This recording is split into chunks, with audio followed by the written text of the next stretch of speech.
different. Back in the day, in Stage 1, Arial Arise were known as Circular Spheres, and they 7-0'd Mammoth. Damn. Damn! Damn. That's a pretty telling scoreline. But the Mammoth of today is not the same as the Mammoth of yesterday, or a stage ago, or whatever, however long as Stage 1 was ago.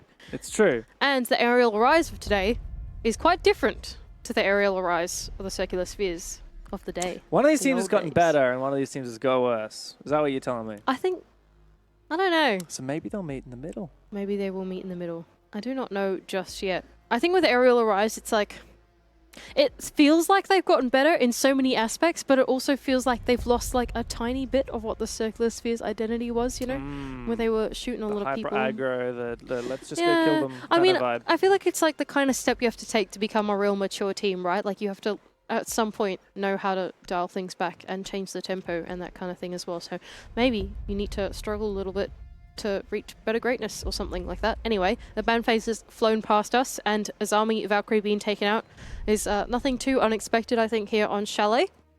Azami, of course, aiding a lot of those fall-off routes for the roamers, and also power positions inside of that top floor will make it a little bit easier for the attack to try and clear out and play that utility dumping game. Iana being banned out to me is surely a target ban. Yeah, I haven't quite figured out who's being targeted by that ban, but it was Arial that decided to get rid of it. Bit of a weird one. I don't know, is that a Killer Man kind of ban? It does make me wonder, because like, when I think of Iana, I think of like player, right, in this matchup. Yeah, and he's the Iana dude that picks it all the time. He is that guy. Yeah, he is that guy. So it just makes me wonder who they're banning it against, but alas. I mean, Killer Man has been the best player on Mammoth, far and away, and potentially the best rookie this stage as well. So you never want to discount what that man's capable of. But of course, we've seen him play all kinds of ops, so I don't quite understand that one. Regardless, let's get stuck into it. We can maybe discuss the bans a little bit more once we see them in action by seeing what might be missing in some of these upcoming rounds. But what is present is a dining defense. Yes, there is certainly a defense on dining happening, an extension over into the top floor as well. It does look like we are going to see that cabinet shield that Guft is just putting down now, so it will be more challenging for Mammoth to sweep across the map, which is what they are looking to do at the moment. 3 players just shaping outside of that entry position as Killerman jumps up on this fluke double window cutoff. Very much just an early cautious game here by Mammoth. A little bit of drone work, and it does seem to be a clear from Library across. They will eventually meet Goofed in the hallway here. I love this shield, by the way. We've talked a bit about it in previous games, but I just love this new display shield hallway meta that's kind of propped up out of nowhere. There are a couple iterations, it seems, of this display hallway shield. There are some iterations where you close off all the walls inside of Office so that he's completely safe. There are other iterations where they actually open up half the wall and rotate there so that he's not vulnerable, Guftu's not vulnerable to the cutoff from outside piano window. But it seems like in this instance, he's actually going to give up this position rather early. So there's no one playing inside of that cabinet's hallway anymore. I believe there's only a line of sight for them to contest in the entry. Very slow attack here. Barely boots in the building for Mammoth so far. As I say that, it looks like Arial are looking to take their boots out of the building. As Goof flies out a window and finds a kill. Killer Man in a bit of an awkward spot. He does take down that FNAT from the Fenrir. But, well, finally, Mammoth claw one back. Jake goes down, and a double for Frixel here. That's a huge moment here for Arial as another player falls. The C4 is an air ball, and Mammoth are running away with this round, all up to player with an X. I don't think that was quite the plan for Arial Arise there to die on all those windows. Mammoth barely stepping their foot inside of piano as all of those kills went down, but alas, they are in a pretty heavy man advantage now. And with 50 seconds left to go, all they need to do is play the slow game, drone out this last guy, but player is starting to make it work for him. If there's anybody to do it, it's this guy right here. The guy that got 20 kills in one of his matches earlier in the stage. However, that E1D is going to lock him in place as Hunter forces down that diffuser. Without a breach on this main dining wall, he doesn't have a lot of options. Yeah, this is a tough one for him to go and retake because there is some vertical above as well, and they seem to know exactly where he's coming from. A flashbang is prepped out from Hunter, the red ping to come through, and surely the kill will be secured from above. Not just quite yet. He's still going to remain full weight. With 20 seconds left to go, it is just teasing out what is surely going to be this final kill for whoever's above there. And there it is, the Hunter to finally claim it for Mammoth. Good round from Mammoth, despite losing the opening pick. The continual refrags, they were super ready to take control of that top floor. It really started when Frixel found that double from the piano window. And such as Chalet sometimes, right? If you expose yourself too much for those windows, then you will just lose numbers left, right, and center. And it came down to this. This is the moment, right?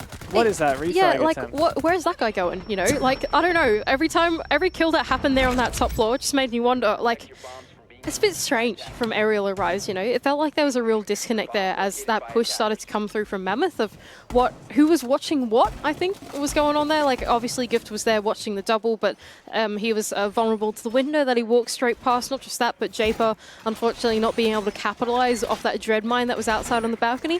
I don't know, just, it was a bit strange to see Mammoth slip through the cracks of that defense and them not actually make use of their strategy, which was to hold that cabinet's hallway. They actually ended up giving that up. So a curious one for Arial or Rise for me, and they're actually going to change up their bomb site completely.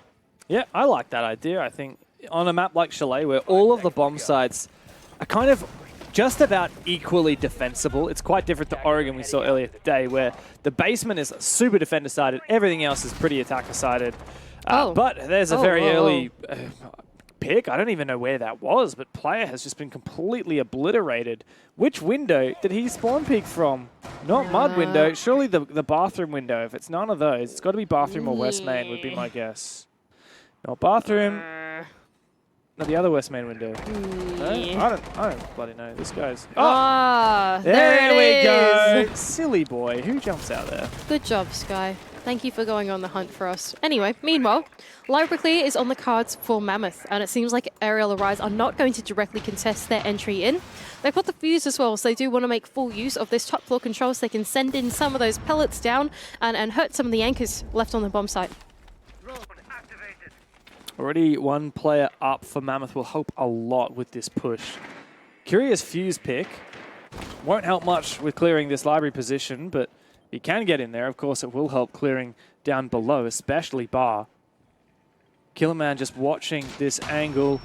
Arial are really simply lying in wait at the moment.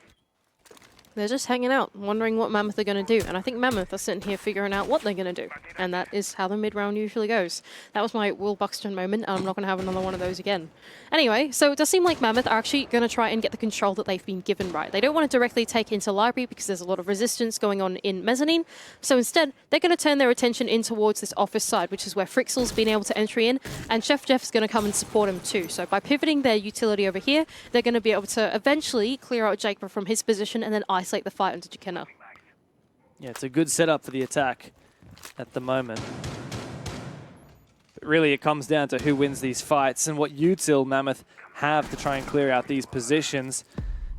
In he goes. Frixel heading up the hallway. Killerman finds the kill and a beautiful pre-fire completely sits Japer, rather, back down. And Arial, 2v5. This is not looking great.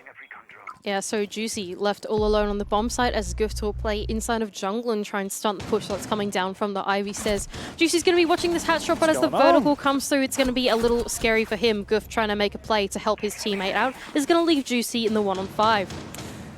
There's one kill. Killerman caught lacking. There's a second for J Money.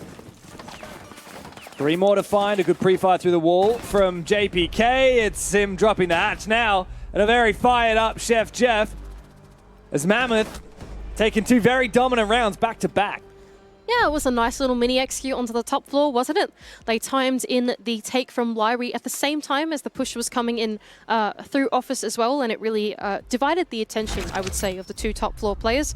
The Warden in the top, I think that was Jakenna, didn't know whether to look inside of Library or whether to look inside of this hallway where Frixel was coming in from. So a well-timed mini execute from Mammoth into that top floor, I think really sealed the deal. Unfortunately, Juicy, he made his best attempt here at the clutch, but it didn't quite work out. Yeah, wow. I've got to say, Mammoth, already 2 rounds up. Yes, it's early days, but that's pretty damn good. I know we don't want to reference Stage 1 too much. These teams technically even had to re-qualify, but in Stage 1, Circular Spheres, who were basically this is Arial Rise roster, 3 out of 5 at least. 7-0 the Mammoth of the time. That's an insane dominant scoreline. This Arial Rise, these were the guys that blew everyone away in stage 1. They're the dark horses, and now they're not really horses at all. They're kind of like donkeys in some of the games that we've seen from them. That's a bit harsh, maybe. That's a bit mean. Look, that's a bit mean. I think Arial Rise are in struggle street at the moment, unfortunately. Whereas I think for Mammoth, they were on the rise. They are on the up. So, yeah, it feels like every playday that we watch Mammoth, they improve a little bit more. I think ultimately when they first came into this Oceania League in stage 2, they had some excellent fundamentals, and I think it's about the refining process now, right? Every great team's got to go through it, and I think Mammoth are going through it at the moment. Whereas for Arial Rise, their refining process hasn't been as smooth. No. Yeah, they've definitely been battling the playstyle differences between the old Circular Spheres and this new roster with Juicy. Much more traditional player, very experienced player at the helm. And, well, unfortunately for Arial, yet another opening death. Goof has gone down. Yeah, once again. Unfortunately here on Chalet, with the absence of Azami, they are quite vulnerable to these cut-off windows. And I think Goof 2 or 3 times has died to that exact thing. Lots of info here for Killer Man as he's able to find some shots onto the player on the other side inside of Piano, but not finish him off. Oh, what a shot, though, from Jakenna. All the way from downtown, and Solarium does remove one of the most dangerous players from Mammoth, and that puts a lot of pressure as well off of Arial Rise's shoulders. As I say that, Chef Jeff has now gone and retaken that position. Frixel's in a bit of a bind here. He can hide behind this shield, which is nice, but as he looks for this claw, he's going to struggle to try and find a util, and Jape is going to keep on swinging. This is good work from Japer here inside of this half wall. He needs to be supported by some of his teammates, though. Chef Jeff has got him completely pinned down. There's no way he can get behind his power position of half wall anymore, and he's pretty much stuck here unless he chooses to take that 1 versus 1. Well, claw taken down. This is going to enable a breach from Hunter here, and that forces Japer to either push or fall back. He's going to fall back, but straight into Chef Jeff's waiting arms. A massive pick now for Mammoth as they once again find themselves in a numbers advantage, which is only furthered still with player going down, with Jakenna falling apart. What is going on here for Mammoth? Arial Rise once again rely on Juicy in a 1v4. He's found the first, which is nice, but a lot more to be done. Tough spot for Juicy with the slug shotgun in hand, but only 30 seconds for Mammoth to make this work. It's certainly possible in the realm of Juicy. Something that he's certainly capable of doing. The sole anchor left on the bomb site. It's about to be peeked from 2 different angles, but does he know? He certainly does not know that Mammoth are hunting him. Chef Jeff's getting very excited. 3 rounds straight for the attack. Arial Rise must be frustrated. They cannot get themselves into this game. Yeah, but like, look on the flip side for Mammoth. That's pretty good, yo. You know, that's not bad. You're taking up what is a pretty high caliber team in Arial Rise. They were the superstars of stage 1, if you cannot list who were actually the superstars of stage 1. These guys had a super run through it, right? They were the underdogs. We didn't expect them to do anything, and then they absolutely ran away with it. For Mammoth, this is like big rounds for them at the moment, you know? They're punishing Arial Rise for what I would consider some pretty amateur mistakes, right? The first pick of the round almost always comes from somewhere external in the building, right? Someone being cut off by something on a window. It's been JPK. He's been super proficient on playing those cut-off positions and ensuring that those roamers cannot rotate back in. Even I think that was that second pick of the round was Japer going down to Chef Jeff, who was just outside of that, you know, that office door holding onto half wall. It just feels like, unfortunately, Arial Rise are falling short of the architecture of Chalet, and they're not really supplementing it with anything at the moment. They're not bringing along like your castles to try and prevent some of those cutoffs. Unfortunately, Azami's banned, so that's one solution that's gone down for them. So they are going to struggle here a bit on this defense. Attackers need to locate and defuse bombs. Yeah, they really need to spring into action now, though, because look, a 4-2 against them might be winnable when they switch onto the attack, but they really should be gunning for the 3-3 half on their defense, and that will require a clean sweep from here on out. On the back of that tactical timeout, remembering the stakes involved, we currently have 2 teams on the standings locked at 4 points. That is, these 2 teams are watching here, Mammoth and Arial. Just above them, Odium and Bliss are both still on 6 points. But there's a long way to go for these teams to be contesting for that major spot, to be contesting for the top 4 as well. Whichever team wins this, if they win it in regulation, they actually jump above not only Odeon, but Bliss as well. Oh, jeez. And go and tie in second place with Kelton's Knights. Hey, that's not bad. That is pretty good as a result coming out of this match. Remember, this time around, the midfield of Oceania League has been extremely tight. So any points that you can get up for grabs, you want to take them with open arms. And that's exactly what Mammoth are trying to do right now. Oh, almost a freebie. Oh, again. Jakenna does lose quite a bit of HP on that cross, and they'll know exactly where he is, more or less. A drone, he spotted for a moment. And Chef Jeff, I think, has some info on him. Hunter's now going to re-drone that position, but Jakenna is going to get completely out of dodge. Yeah, so good caution there from Mammoth, anticipating that this time around Arial Rise are extending out a little bit more on that entry denial position, right? So Jakenna, unfortunately, just being caught out, but at least able to get away with his life, is going to hold on to that basement. It's going to be pretty dangerous now for Mammoth because there is still that flank potential of Jakenna. Not just that, but even if they put out the flank drones from, he is going to be able to see them on the Solus, right? So there's going to be a lot of danger here for Mammoth that they have to deal with. Continually going to be flicking these flank drones, no doubt. Jakenna should be somewhat aware of that as he's still downstairs in Snowmobile.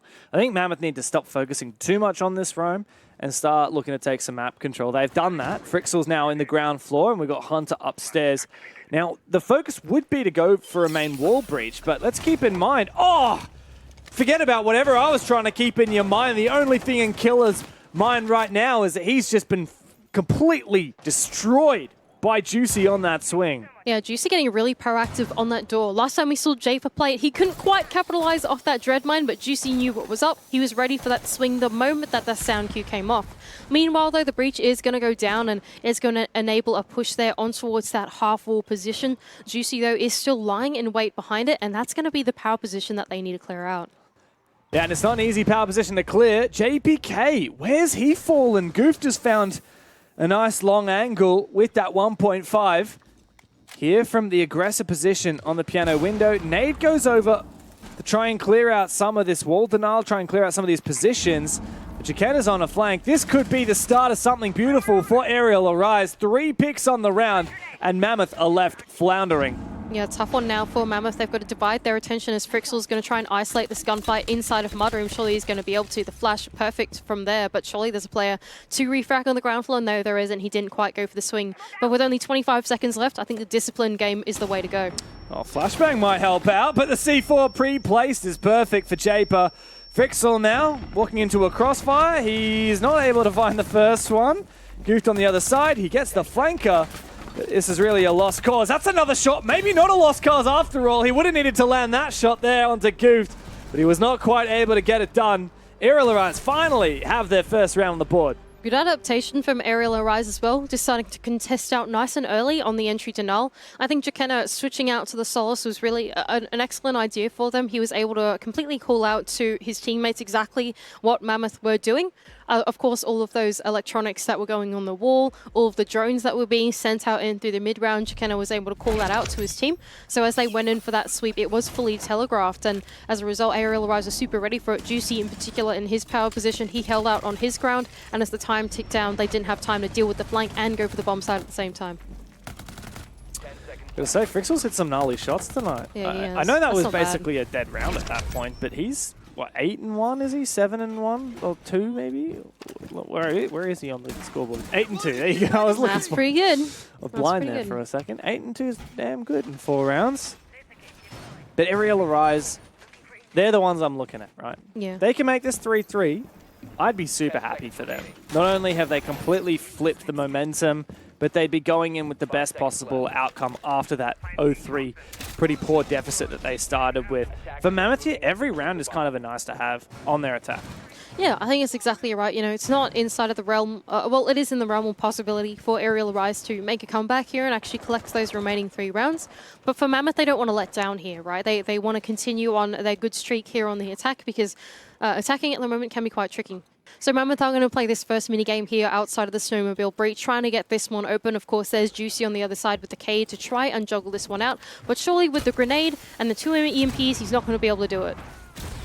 Yeah, that's not going to happen. But they're have a going look for at this it. from Mammoth. There is a push. The blitz is shut down. Goofed has found a double. But let's see what's going on in the snowmobile breach. Another player's gone down. JPK has somehow gotten deep. He's taken a lot of damage from up on that hatch. And so he decides maybe it's better just to force down that diffuser. He can't hold it forever though. And Juicy will hunt for it. He goes for the final one with the revolver. Surely we can see that on the kill cam. That was nutty from Juicy. What a final one tap. The J Money still got it. Yeah, all reliable there on the bomb site. Hey, when you try and rush into Juicy, it doesn't work out so well for you, does it? So unfortunately there from Mammoth, making the wrong call to flood into the bomb site of Arial Arise, actually catching them lacking. So really well done there from the, I think it was only like 2 anchor plays that were actually on the bomb site. One of them was Juicy and the other one was Goofed, just at the bottom of those west main stairs that completely shut down one half the push, and then Juicy with a really gnarly shot at the end there to close it out. Yeah, massive turnaround now for Arial Arise. They're fighting for an even half, but the bigger context is, like I said, that momentum, it's slipping away from Mammoth, and they were pretty damn cocky after those first 3 rounds. You see in the kill cams, they were fired up. They're going to have to get fired up again here. A 4-2 would still be a massive win on the half for Mammoth.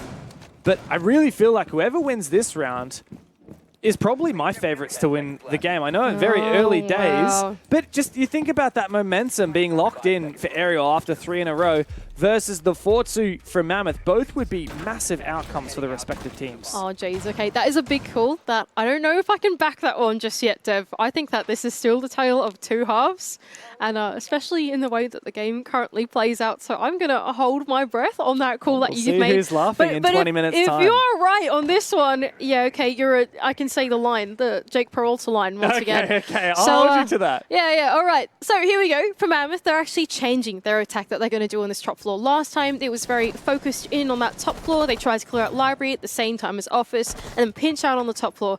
This time, they're going to turn their attention down and actually make their way in through the basement and do a more direct hit onto the bomb site.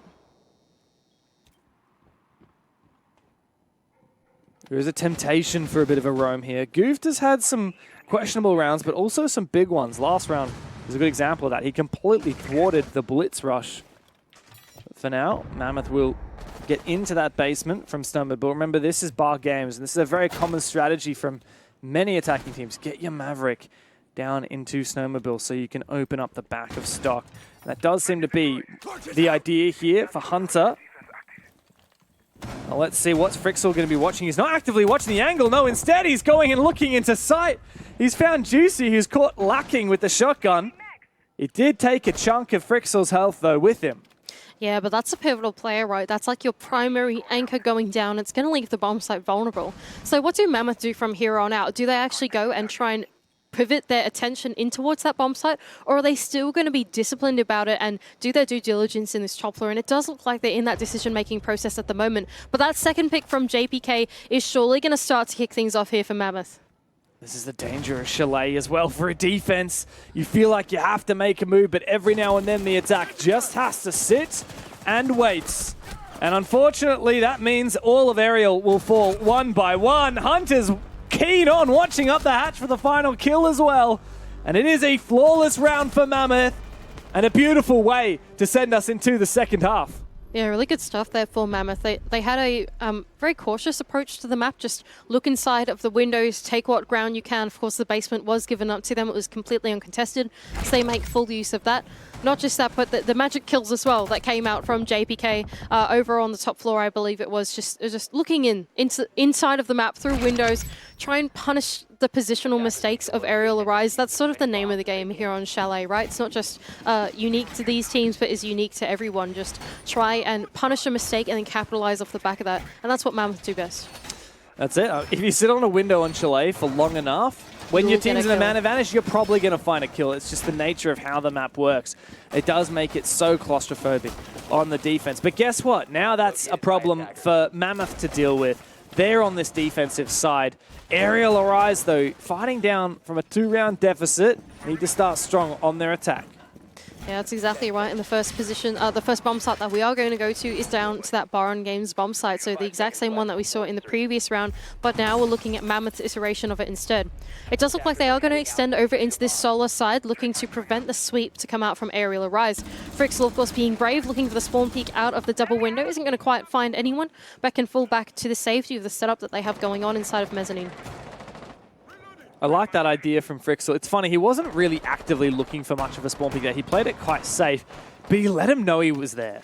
And that is the pivotal thing here, putting that perceived pressure on the opponents, forcing Arial Arise to think twice about getting over-aggressive, about taking anything for granted.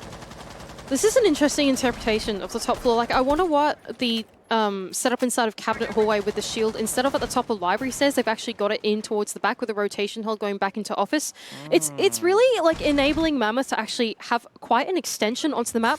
Not just that, but they've even double Rio'd inside of Office going into Master as well. So they're really extending their hold out. Like, instead of holding inside Library, they're holding external to Library, so that once the attackers get in, then they can't go into the adjacent hallways, right? So this is pretty cool. It is very cool, but speaking of inside Library, somehow Jackenna has just jumped in. He timed it perfectly with his own E1D scan, and JPK has got no clue about it as well.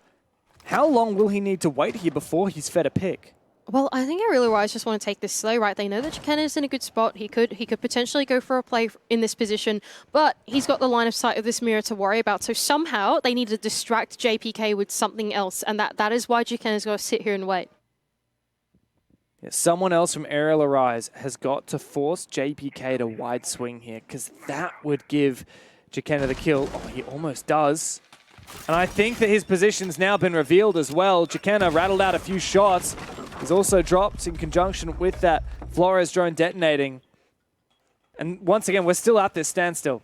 Yeah, so I think Arial Arise are really at an impasse here. There's no safe way of entry that they can clear JPK's position. They don't really have the utility to clear him unless player rotates around with his grenades either. So they're really stuck here on what to do. And it actually looks like they're going to turn their attention into the ground floor instead.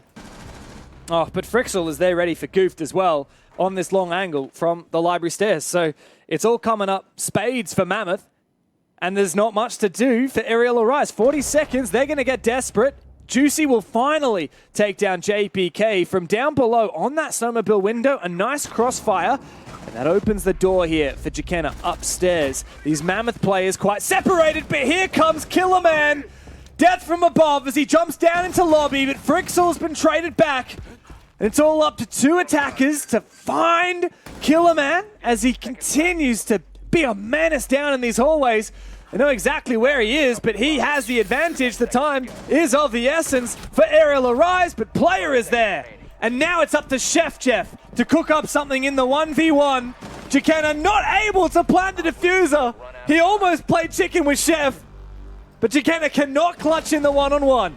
Really interesting interpretation of that Bar Games bomb site for Mammoth. I really have to commend them there for what they actually tried to go for. We were on board with Jackenna for a lot of that round, that Jackenna JPK 1v1 interaction, but that was at an impasse for the entire round because JPK could not be cleared out. There was no way that someone from the double window was going to be able to hop in and clear him because they had that extension that was actually being able to hold onto Office and being able to hold onto Piano as well. And Arial Arise just couldn't quite crack the code in how to break that down. Eventually, JPK somehow goes down to Juicy, who I can only imagine must have come in through lobby or found a hole somewhere in the ground floor to make that happen.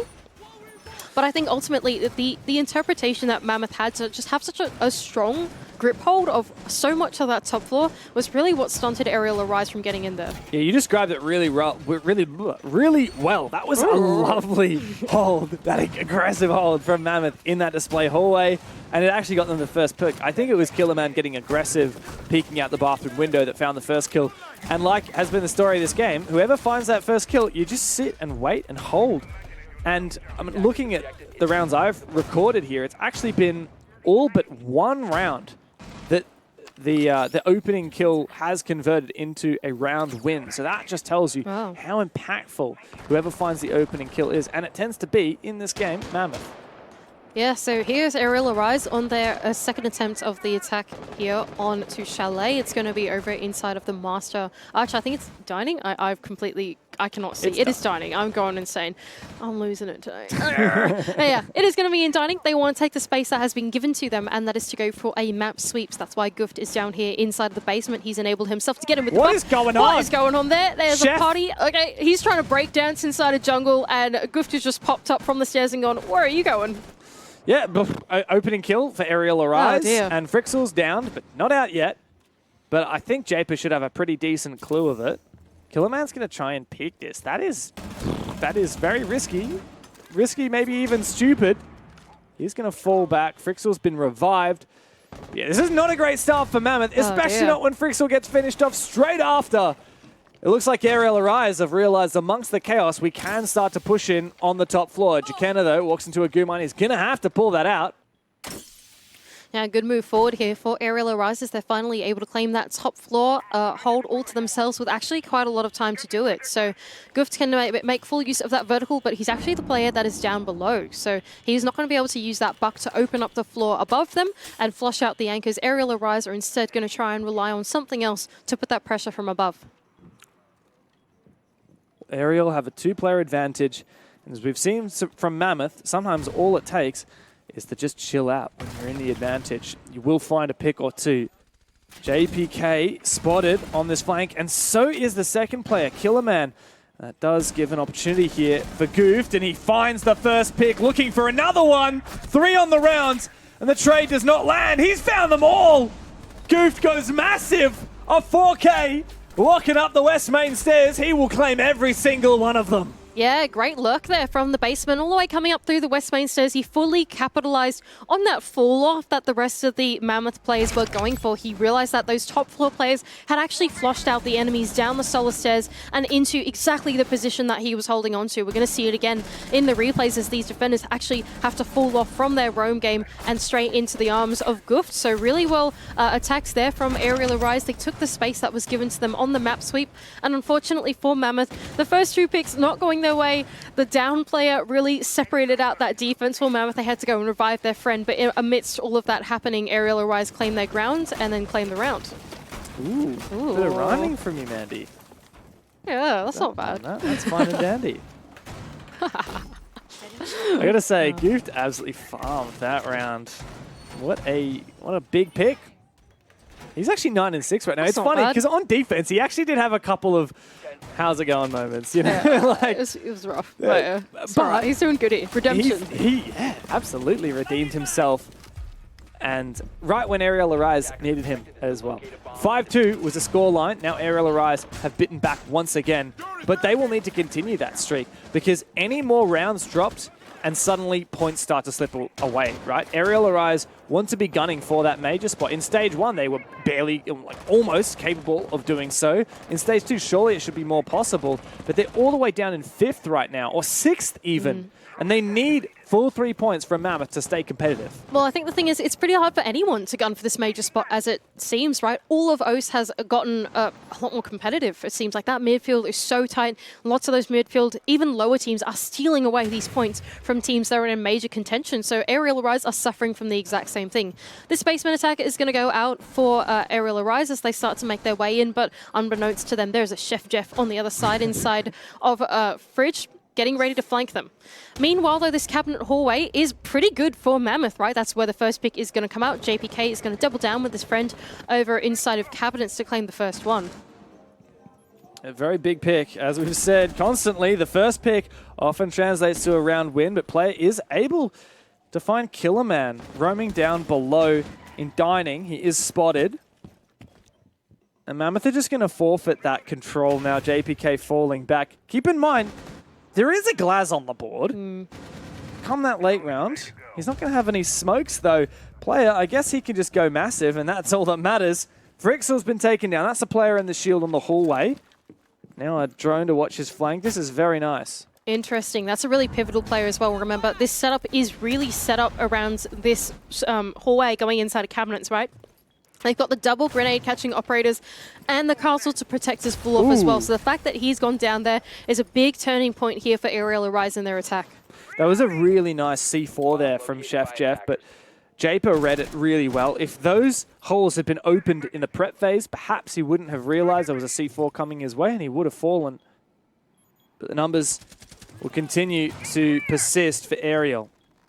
So Japer here on this double window has got 2 players on lock, but nice one for Hunter to start to claw back that man advantage. Now bringing it to a 3-on-3. With 40 seconds left to go, it's still possible for Arial Arise to make this one work. They've just got to send player over here to open up this soft wall for them, and then try and mount and execute off the back of the glass. But if Hunter's able to get that second one onto Jacana, it's going to spell disaster for Arial Arise. Yeah, the disaster's already creeping in. Player now with the fuser in pocket. His teammate nowhere to be seen. He's going to fall as well.